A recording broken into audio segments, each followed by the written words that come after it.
Hello, Gorringes are on view, this time for our sale on the 16th of May. The flow of Monday sales is sort of back on course for a few weeks before the next bank holiday. So let's have a quick look through all of the departments this time and show you what's going on. So in the furniture sale room, as ever, showroom rather, let's start with these. Caught my eye, lot 45, got a mid-century look to them, haven't they? Note these rather nicely turned handles. Inside, a stamp, Cumbrae furniture, Morris of Glasgow. They're well put together, well constructed, nice look, and they are a pair. The colouring is slightly off, slightly different, but you know, effectively a pair. Lot 45, like those. What else do we like? Well, these lions were pointed out to me. They're rather chunky, aren't they? They are terracotta. Sadly, we know this quite clearly from the chip to this lion's lower jaw, but got a good look to them. They are lot 4. They sit outside in the garden quite happily. Lots of garden things in the sale, as ever, from diddy little pots up to great big ones. The garden stuff keeps booming, and all sorts of curious things come up. Here we are, lot 12. You've got a plant with it. It's got spikes on it. Not quite sure what that is, but it might still be alive by the time the sale comes. It's the pot we're selling, not the plant, but you get the two together as a little bonus. We do also have some furniture, of course, in the furniture sale, such as oak dining tables, Victorian desks, Davenports, work tables, little inlaid side tables, all here as ever, from great big bookcases down to little diddy things, pretty little Sussex type Morris chairs, such as that one. There we are, that's lot 26. Sort of nice little occasional chair, got a bit of character to it. If you've been down on the farm recently and the animals look thirsty, that's probably because lot 19 is now here. These things are very popular. People use them now as garden planters. Very well made, all sort of pot riveted together, lot 19. You can buy them new for about 500, but it takes, like most things these days, about 4 months to get one delivered. So if you want one a bit quicker, come along to Gorringes. We've got one ready for you. Otherwise, there's beds, lot 73, nice big, fairly well held together, needs a fresh coat of paint. There's some sculptures, there's even more composition sculptures over there, and silver chests, all sorts, a few mirrors, it's all here. So come along and have a good look at that. We'll go over to the main sale room and see what's happening elsewhere. Here we are. What have we got for you this time in the smalls? Well, let's start with some silver, small selections. We've done a fair bit of silver recently, but picked out a few choice items. 829, look at that, Austro-Hungarian. You don't get the glass plinth with it. There you go, that's what you get. It's what we call white metal, insofar as it's not English hallmarked, but it is stamped with the Austro-Hungarian mark, suggesting it's 800 standard, 800 parts to the 1,000, as opposed to English silver, which is typically 825, can be more. So there we go. What is it? Well, I suppose put your Ferrero Rocher in there or something. It's a bonbon dish, or it's whatever you want it to be, a little covered dish. That's got an estimate of 150 to 200 pounds. Next to it, nice present this perhaps for somebody, lot 816. Look at that, really nice crisp Vinous decoration. This is George the Fourth from, no, it's William the Fourth. It's 1833. A little bit thin and stamped out if you're going to be critical, with a slightly dodgy join, but looks like the original wooden base that would take a nice bit of polish. And then there's a decanter to fit it. It's by no means the original decanter. Decanter is, I would say, about 1900 or so in date, but it is a good fit and it works and it's not chipped, and it sort of makes the thing up look nice. So estimate there, 150 to 200 again. 833, I picked this out because I picked it up and it's surprisingly heavy. So what have we got here? Well, it's a George the Fourth silver waiter for the bring in the visiting cards or a nice glass of port or whatever, I don't know. Little bit worn around the edges. This rather nice engraving is a bit rubbed, and it's what we call patch. So there was probably originally someone's armorial, and that got taken out and replaced with this double crest, rather fun double crest, lovely, might I add.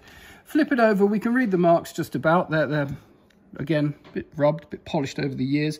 Why have they been polished? Well, probably because it was presented to the 12th mess by Henry Carey Elwes, Esquire, late captain in the regiment in 1842. So regimental silver, probably got a good old polishing up by the Batman every every time there was a regimental do. Anyway, 833, estimate 1 to 150, sure to make all of that. Finally, in the silver, something bizarre. It's a modern silver astrolabe. And it's sort of white metal, but it's stamped 925, so it's sterling.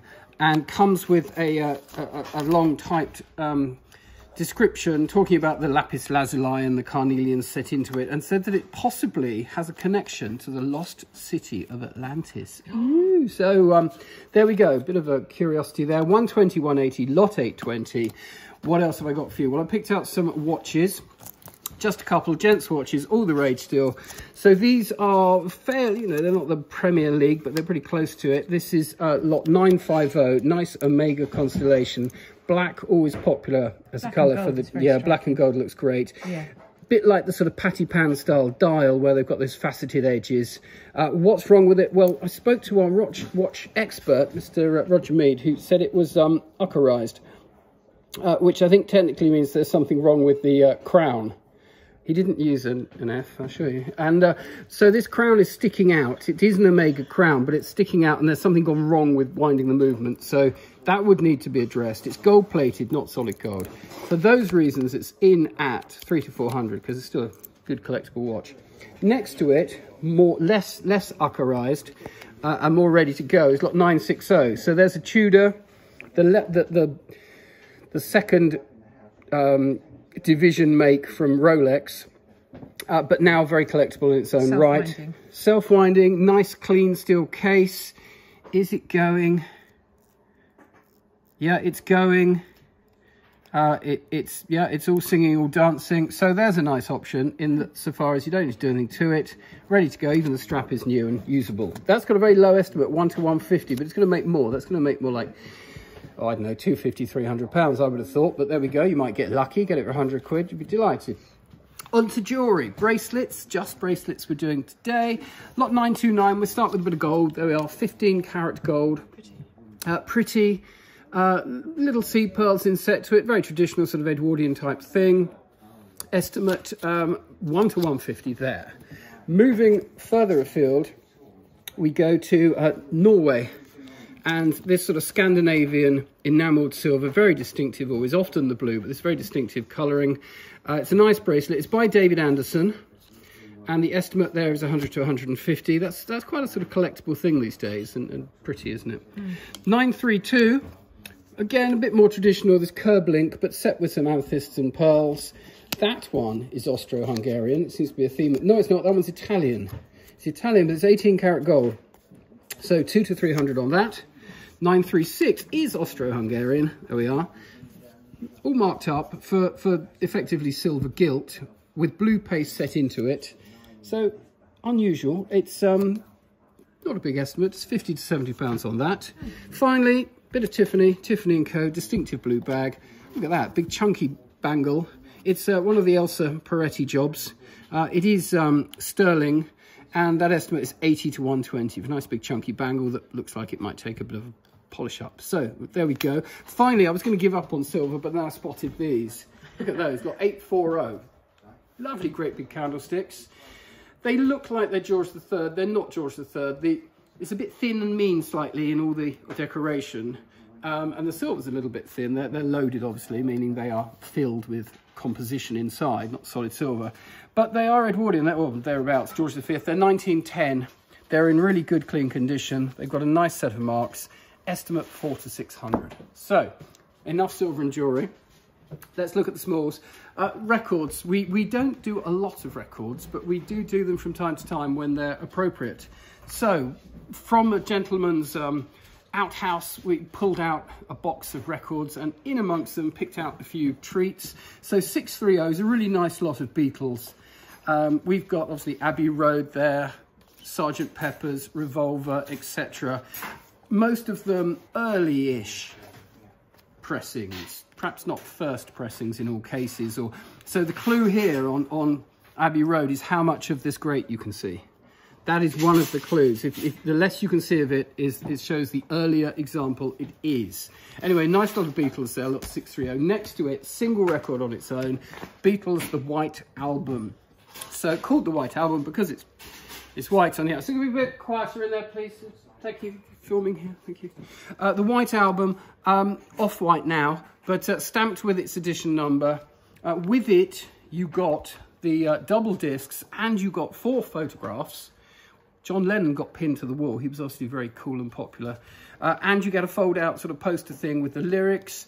The one thing missing is a single sheet of paper that separated the records from the photos, but still, it's a good thing. I think we said £200 to £300 on it, and as ever, it'll find its own level, not 631. So there's some treats from behind the counter, over and amongst in the main body of the sale. How about that? We know who this is, don't we? This is our good old friend Cecil Rochefort D'Oyly John, lot 709. Condition, it's not the best, we have to say. Look at this, it's heavily crazed and really dirty. No sign of a signature. It's what we call signed in the paint. It's clearly his hand. And also on the back, that is his hand. That's D'Oyly himself, putting up the title, Trinidad, West Indies. So nice subject, lot 709. Just get a bit of cleaner on it. Get the restorer on that one. Elsewhere in pictures, this was pointed out to me as being distinctive. This is Australian. This is Barbara Tribe, died in 2000. Sort of abstract form there, rather curious thing. 1956, not big money, about £100 or so, lot 715. In the smalls, as usual, clocks, glass, porcelain. What did we pick out? Ah, here we go, have a look at this, another picture. This is Widgery, Frederick Widgery. Nicely painted oil that. He worked in both gouache and oil. This is an oil on card or board. And it's suggested on the back, it's somewhere near Teignmouth. And that's a good looking picture in its original frame, perhaps a little dirty, perhaps it was once glazed. Lot 701. In the smalls proper, well, as usual, more and more. We've got some little birdie there, lot 347. Is that a plover or a little sandy bird? Anyway, there it is, 347. 696, let's go to Brazil. Set of 4 of these rather jolly oils, signed Nice or Nice, inscribed on the back with titles and the chap's telephone number if you want to phone up. Lot 696. There's still some ivory going through. This is what they would call a medicine figure. The idea that the surgeon couldn't, or doctor couldn't be touching the lady concerned. She would just be pointing out where the baddie was. But of course, more likely they were just shifted as semi-erotica. Anyway, that's lot 352. Standing next to it, we've got Napoleon 351. Nice example here. Look at this, quite nicely cast bronze, naturalistic base with the sort of cannon trophies and a plaque to the base dated 1915. So it relates to it. Given by the officers of the First Army, it says. There we go, lot 351. This is handsome. This is lot 354, Ormolu. Not the crispest of castings if we're going to be critical, which we have to be, but still nice altogether, a bit showy. Won't have a huge estimate. There's mixed lots of booze if you fancy the 2000 Harvest Tawny Port from Reg Drayton Wines. You get a whole host of other things with it. You'd have a hell of a weekend with Metaxa, Drambuie, Acibadum. Oh, that's punchy. So there we go, nice lot of mixed spirits and wines there, clocks, caskets, it goes on and on. So great lot of stuff for you to see. Come along and see us. We'll be on view on the Friday, Saturday morning, and on the morning of the day of the sale. And we look forward to seeing you there. Thank you.